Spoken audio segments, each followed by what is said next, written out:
Ce mec a disparu en Guyane, on ne sait pas ce qui est arrivé à ce mec. Là, ce livre a une histoire de malade. Si ce livre existe, c'est parce qu'on a retrouvé les carnets de Raymond Moffret. Il est mort pendant ce voyage. Enfin, il est mort. Il a disparu. Un Indien a retrouvé ses carnets, c'est ce qui a été publié, son père a fait le travail, il a publié ça. Et surtout, son père, il a jamais cru à la mort de son fils. Il a monté des dizaines d'expéditions pour chercher son fils. À chaque fois, il entendait parler d'un blanc par-ci, d'un blanc par-là, hop, il allait voir.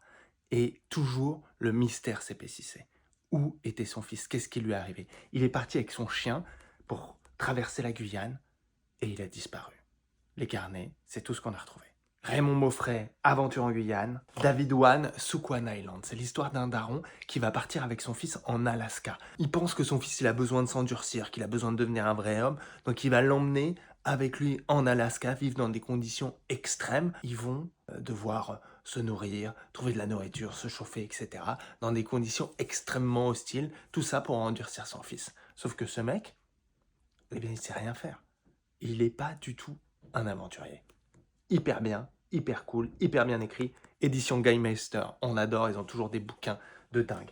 C'est un roman, hein, David Wan. Et l'autre, mais c'est vrai, putain, ce mec a disparu en Guyane, on ne sait pas ce qui est arrivé à ce mec. Allez, allez chercher ça.